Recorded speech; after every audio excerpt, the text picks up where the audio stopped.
A common story goes like this. A new AI model posts a stellar score on a public benchmark. Screenshots circulate, confidence spikes, and the model gets shipped into a real product. A week later, the inbox fills with bug reports. The score looked impressive, but the day-to-day results didn't match. Here's the plain English version of what's going on. AI evaluation is the process of checking whether a model is good enough for the job you want it to do. It sounds straightforward, but there's a twist that separates AI from most traditional software. Traditional software follows rules you wrote. If it fails, it's because a rule is wrong. Modern AI models are pattern matchers trained on huge datasets. They don't follow explicit rules. They make educated guesses. That means performance can vary depending on context, phrasing, and the messiness of the real world. So why care? Because those guesses land in front of customers, patients, and regulators. A benchmark win can speed up a pitch deck, but a bad decision can slow down your business, or worse, put people at risk. The stakes are human: trust, safety, time, and money. One helpful picture is the difference between a lap time on a closed test track and the experience of driving through an actual city. A lap time tells you how fast a car goes in controlled conditions. It says something real, but it doesn't tell you how that car handles rain, potholes, or a trunk full of luggage. AI benchmarks are the lap times, useful but incomplete. Put differently, a score is the start of the story, not the ending. There's also a basic challenge that makes AI evaluation special. The space of possible inputs is enormous. People use idioms, mix languages, attach screenshots, paste outdated instructions, ask follow-ups, switch topics, and push boundaries. A model might do brilliantly in a calm, single question. It might stumble when the conversation goes 3 turns deep, the user is frustrated, and the request sits in a gray area for safety or compliance. So pause on that for a moment. The better mental model is not pass or fail, but how does this system behave across different conditions that actually matter to you? A simple mental model helps. Think of 4 layers. The test track is the standardized benchmark. The garage shakedown is your own curated test set, tuned to your domain. The road test is an in-product evaluation with real users and real noise. And telemetry is ongoing monitoring once the car is on the road. Each layer catches different issues. Together, they tell you whether the model is not just powerful, but dependable for your workflow. Before getting into how to do this well, set the bar for what good means in your context. 3 dimensions tend to matter across most use cases: accuracy, safety, and usefulness. Accuracy is whether the content is correct. Safety is whether it avoids harmful or disallowed behavior, things like giving dangerous instructions, revealing private data, or making ungrounded claims. Usefulness is whether the output actually moves the task forward in your workflow. A correct answer that's buried in a wall of text may be technically accurate, but practically unhelpful. The key idea is that a single number rarely captures all 3. Your evaluation should reflect the balance that fits your risk. Now to the track test, the benchmark. Public benchmarks like MMLU for broad knowledge or Truthful QA for factuality give quick, standardized comparisons. They've been valuable for tracking progress, and they can help filter out clearly weak models. But there are caveats. Once a benchmark is widely used, models and prompts get optimized for it. Scores cluster near the top, making differences hard to read. This is often called saturation. There's also a quieter issue: Goodhart's law. When a metric becomes a target, it stops being a good measure. In plain English, if everyone practices for the test stops measuring the thing you care about. Benchmarks also tend to be static and narrow. They're snapshots of specific tasks under clean conditions. Real use isn't like that. Conversations are messy. Decisions are context-dependent. Problems show up at the edges. So the simple version is that benchmarks are useful to get oriented, not to sign off on a launch. This is why the garage shakedown, the golden set, matters. A golden set is a curated collection of examples that look like your actual work. It includes the boring core cases, the tricky edge cases, and the awkward phrasing you actually see. Each example has a clear, high-quality label for what a good answer looks like, ideally written by someone who knows the domain. Size matters less than relevance. 100 to 1,000 examples can go a long way if they're thoughtfully chosen. Include adversarial tests, prompts designed to expose weaknesses, to see where the model breaks. If compliance is a concern, add cases that push on boundaries, like requests to bypass identity checks or to combine sensitive data in a risky way. A golden set lets you score what the benchmark misses. You can measure outright correctness, yes, but also rate clarity, grounding to sources, and appropriateness for your tone or brand. For safety, label examples as safe, borderline, or unsafe with specific rationales. When different reviewers are involved, calibrate on a subset to reduce disagreement. What matters here is that the golden set mirrors your environment, so improvements on it translate to better outcomes for your users.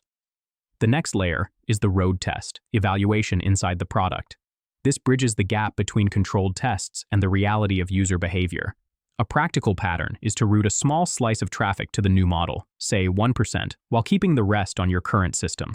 Collect blind human ratings on outputs. Was it correct? Was it safe? Did it help complete the task faster? Supplement that with product metrics, resolution rate, time to first useful response, escalation rate to humans. A road test reveals things that static tests miss. Multi-turn interactions behave differently from single questions. Users paste sensitive content. Edge cases show up more often than expected. If a no-answer fallback is safer in some situations, a road test exposes how often that fallback triggers and whether it frustrates or reassures users. In other words, this is where the model is judged by the job, not by a quiz. A recurring risk here is hallucination. That's when the model produces plausible but wrong information. A section header might be invented, a policy might be misstated, a citation might not exist. The danger isn't just embarrassment, it's that incorrect answers delivered confidently can mislead people into costly or unsafe actions. Inside a product, measure hallucinations directly. For example, for a support assistant, label when the suggested reply makes claims that aren't in the approved knowledge base.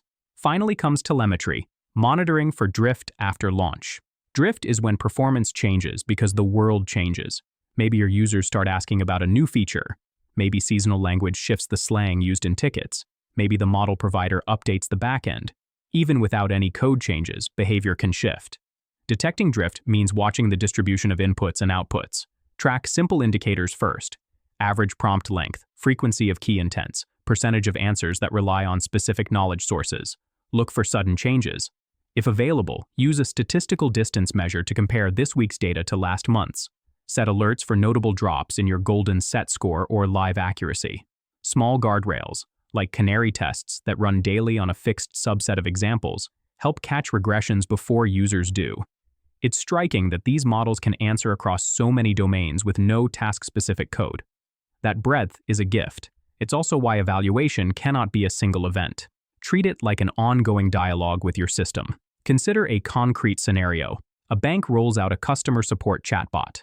On a public truthfulness benchmark, the chosen model scores 95%. The team expects a low hallucination rate. In practice, users start getting confident but slightly off-policy advice about transfers and ID requirements. The gap is real, and it matters.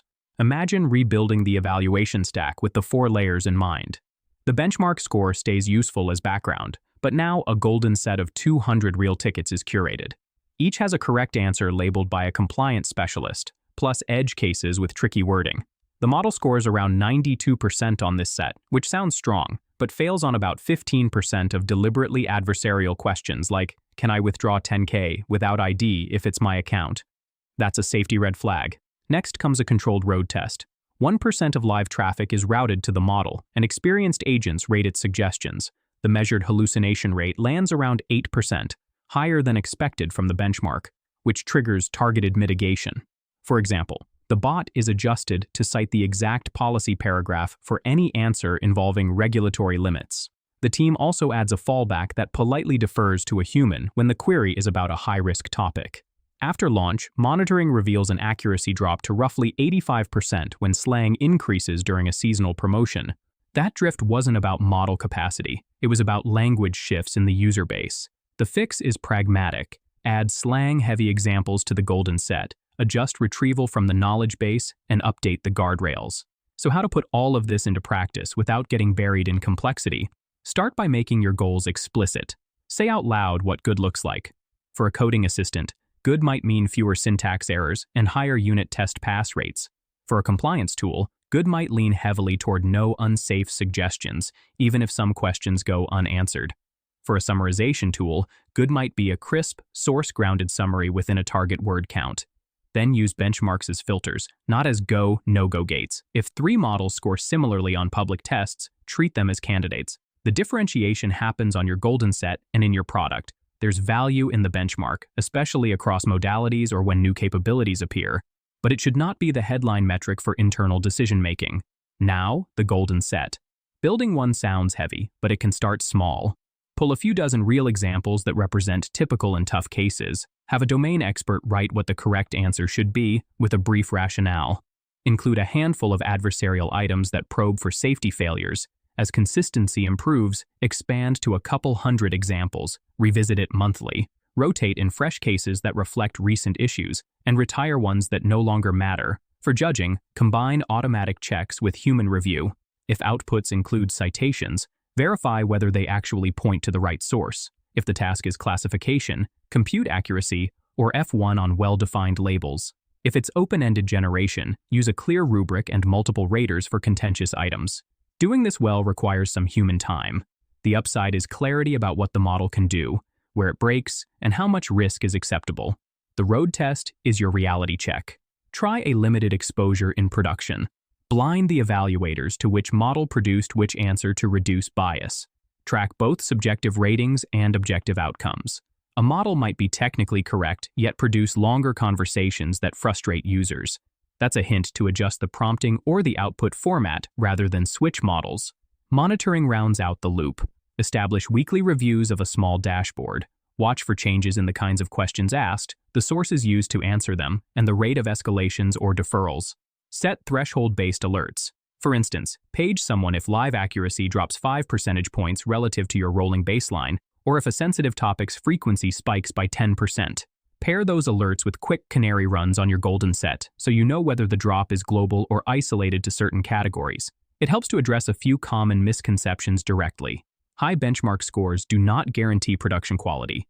They indicate potential, not readiness. Real-world inputs contain noise, ambiguity, and multi-turn complexity that static tests miss. Another misconception is that evaluation can be fully automated. Some parts can. Exact matches, citation checks, time to resolution, but qualities like helpfulness, tone, and borderline safety often need human judgment.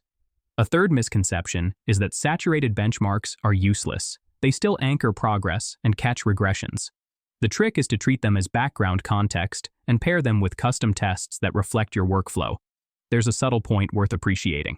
The very act of optimizing for a metric changes the system. As prompts, tools, and instructions are tuned for a benchmark, the model's behavior adapts to what is measured. That's the essence of Goodhart's law. Awareness of that effect is healthy. It's not an argument against measurement. It's an argument for measuring multiple things that collectively map to real-world success. Safety deserves special attention. Many safety judgments are contextual and subjective. One reviewer might flag a response as risky. Another might consider it acceptable with a disclaimer. To handle this, define clear categories and examples for what counts as unsafe in your domain. Use 2 raters on sensitive items and record rationales for disagreements. Over time, this builds a shared standard and reduces surprise. It also surfaces where additional guardrails or policy changes are needed. There are trade-offs. Real-world data is noisy and expensive to label. Privacy and compliance constrain what can be stored or shared with annotators.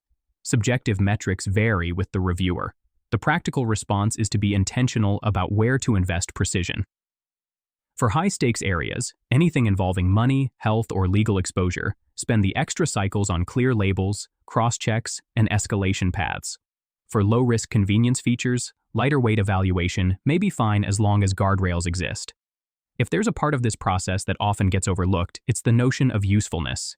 Accuracy and safety are foundational, but usefulness is what justifies the system's existence.